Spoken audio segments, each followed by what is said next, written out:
Hello and welcome to FudgeMuppet.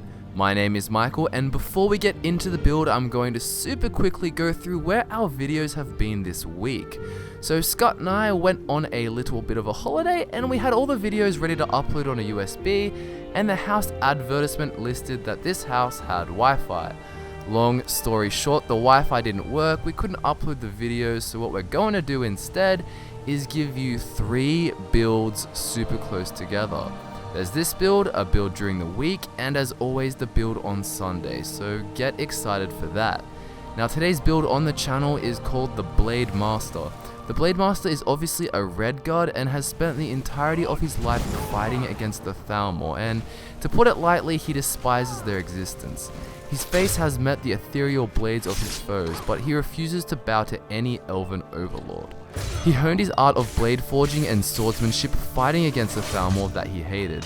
Eventually he realized that the Thalmor's troops were too great in numbers, and eradicating their influence is of more importance than killing streams of enemies on the battlefield. He decided Skyrim would be a great place to travel in order to defeat the Thalmor and help his cause back home. The Blademaster will help the Stormcloaks, and whilst he doesn't really care for their cause, he cares for the values it embodies and how it will weaken Thalmor presence. Now before you freak out saying that only the Empire at full strength can weaken and defeat the Thalmor, this is role-playing. We're not basing this off some all-knowing knowledge, it's based just off the character's perspective only.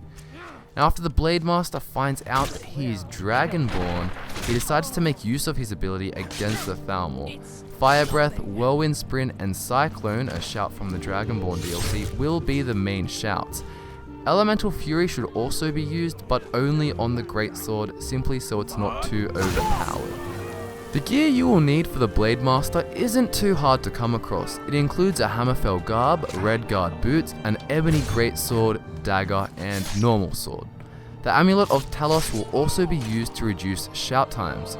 The skills utilized are one-handed, two-handed, and smithing. It's pretty basic. The Blademaster is a fast character, and therefore for role-playing purposes he doesn't wear any armor. He's tough mentally and physically and has a stat spread of 2/3 health and 1/3 stamina.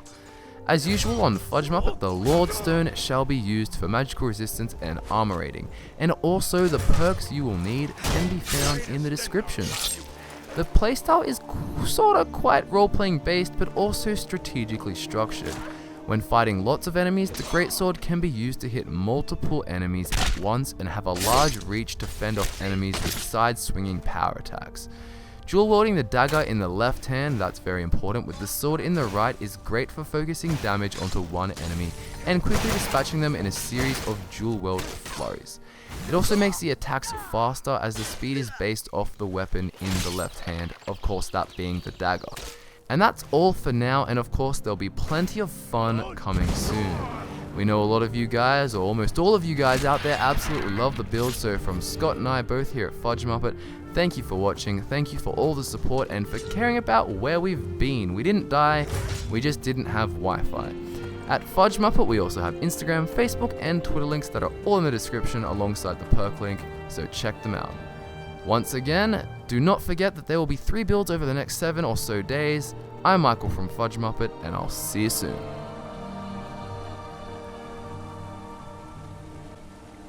You gotta cover your unmentionables.